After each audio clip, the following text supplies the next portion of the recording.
welcome to Mom Imperfect. It's Lisa. Today I'm going to share with you what I eat in a day to try to eat less than 6 teaspoons of sugar a day. And 9 teaspoons for men, 6 for women, and it says 4 grams equals 1 teaspoon. And that's processed sugar. According to this paper, this is what I'm going off of. It's a Mediterranean diet plan that my doctor gave me.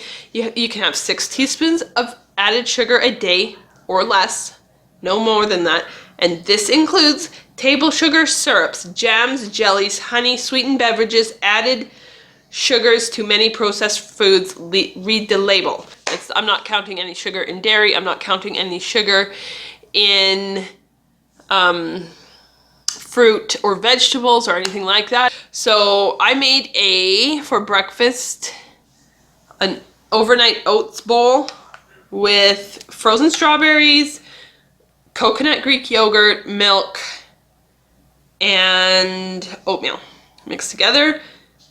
So the coconut Greek yogurt would have added sugar, so I looked on the back and half a cup has 9 grams about. So that had about just over 2 teaspoons. And then with that, I'm gonna have a coffee. We'll see. It's a decaf because I don't really enjoy the effects of caffeine. Actually, I just want the bitter hot drink. And I put a tablespoon of Coffee Mate or whatever that's called in it. So that had about 5 grams of sugar in that. I calculated with all of that stuff, it equals out to about 4 teaspoons of sugar that I'm having in my breakfast already. So that leaves me 2 teaspoons for the rest of the day. But I feel like the one day that I successfully did this, 6 teaspoons of sugar or less in the day, I had a sweet breakfast, and then the rest of the day I just carried on with my day and had no sugar meals, and then I was done, and it worked out. So I'm going to try that again today and see if it helps. Just have the sweet breakfast and then go from there. We have chili already made leftovers, so we'll probably have chili for supper, and there's tomato sauce in the chili, so there is sugar in that too. So I'm going to 2 teaspoons will be in that. So this is my breakfast. Also, what I'm doing to try to help with the diet plan and get the weight moving off again, I am doing intermittent fasting because it works for me. It works with my lifestyle. I don't have to calculate any calories that means and stuff. It helps me cut a ton of food out of the day without having to work too hard at it.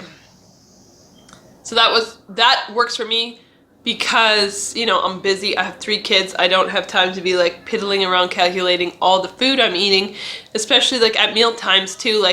Nobody wants to wait half an hour to eat while I'm calculating my portions and everything. Nobody wants to wait for me. So that's why I feel like intermittent fasting works better for me, and then I can just eat what I feel like I need to eat and go by my hunger cues at meals. It's 10 o'clock. It's 10 o'clock already. Past 10 o'clock, I eat between 10 and 6. That seems to work out well for me. So I'm eating breakfast, then I'll probably have lunch, around 1, and then we'll have supper around 5.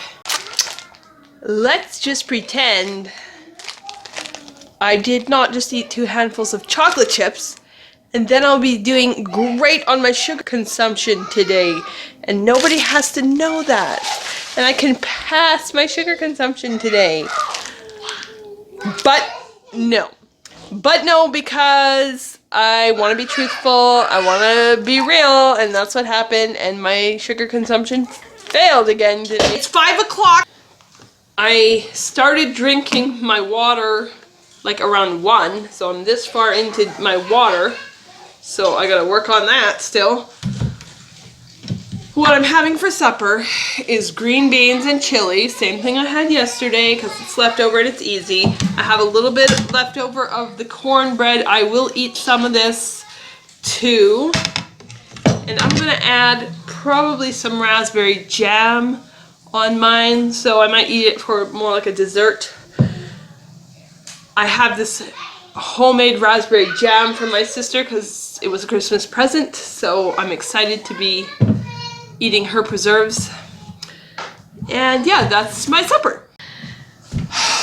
Okay, I now finished my workout. That was the hardest workout of my 14-day routine so far. I have 4 days left on this 14-day routine, and one of them is a rest day. So I'm excited for that. Yeah, those are quite challenging, but if I want to become, if I want to build muscle, it's going to have to be challenging once in a while. So I finished my water and I'm good to go. I'm ready to have a bath. But I just wanted to say one more thing about the sugar. I failed my sugar again because not just the chocolate chips, but then at supper, I had the jam on my bread. So that pushed it over. But, okay, several things about this whole thing. I think it's good. It's a good practice for me to be doing this. Like what the Mediterranean diet requires me to do is 6 teaspoons or less of sugar to be healthy. And I'm never hitting that. So obviously I'm eating too much sugar. So it is my fault that I'm not losing weight. That is the problem. So I'm working on that. The other thing is I'm okay to fail for a long time. I'm looking if I can be by December accomplishing that, that's awesome. I don't need to be good at it in January. I like being in the habit of actually tracking how much sugar I am eating and realizing how much sugar is in everything and all of that. I am also doing intermittent fasting to help out, hopefully the intermittent fasting, the exercise, and the water, and watching the sugar, even though I'm failing every day, is going to be enough to continue the weight loss. I know I could do better with meals, like eating more protein and eating more veggies, but I'm working on a very limited budget. That's what was available. My husband a lot of the time does the grocery shopping because he's the one that makes the money, and I don't make any money. So, I cannot just be oh yes, this is the perfect diet. Let me go to the store and buy all the perfect food for the perfect diet to lose weight. That would be a heck of a lot easier if the income was not a problem.